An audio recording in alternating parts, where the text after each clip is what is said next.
please share with us your testimony and what your passion is for being here in this Paramore community, and if you can relate at all to the plight of the people who are here in Paramore. Absolutely. Thank you for having me. This is a true joy to be able to share my story and to be able to just explain my testimony to you. So as a little boy, I used to walk these very streets in Paramore. Was homeless for 8 years. And my mother and my sister, we lived at the Orlando Coalition for the Homeless. And during the afternoons, we would walk these very streets here on Anderson and Paramore because you couldn't stay inside the shelter during the afternoon. The doors would lock and you would have to find elsewhere to shelter and just buy time until dinner time. And I remember standing outside these corner stores, sitting at bus stops, waiting for the bus to come to go to Lake Eola and play at the parks until it was time to go back to the shelter. And we lived this for 8 years. It started at age 8 after my mother was divorced from my sister's father.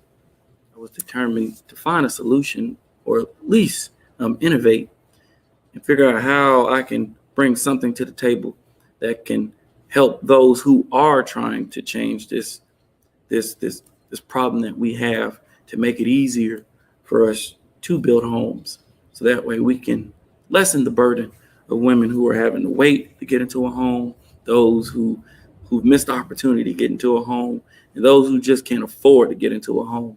It's those communities that I was determined that we can change here in Orlando, because here in Orlando, it is a crisis with affordable housing. People having to spend more than 50% of their income just to stay in a house.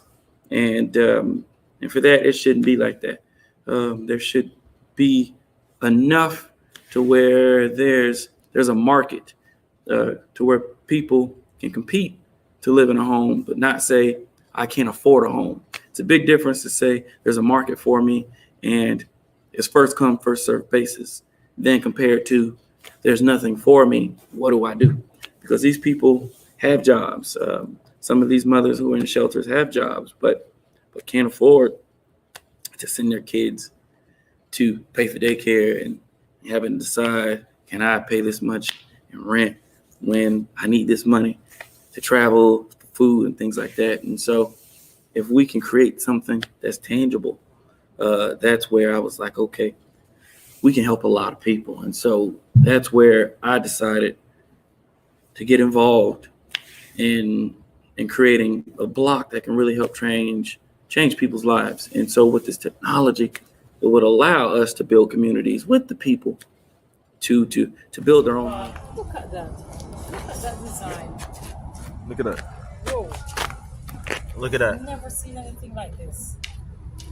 So now anybody can build a concrete block house. Jesus. Say that again, my brother. Anybody build a concrete block. You have to mix no market. No So more. she was just talking about jobs, right? Because she has people in a house that she needs to provide gainful employment. And so now, if you're able to build, well, these are different formulas that we've been creating. So we send it out and say, so we figure out, all right, yeah,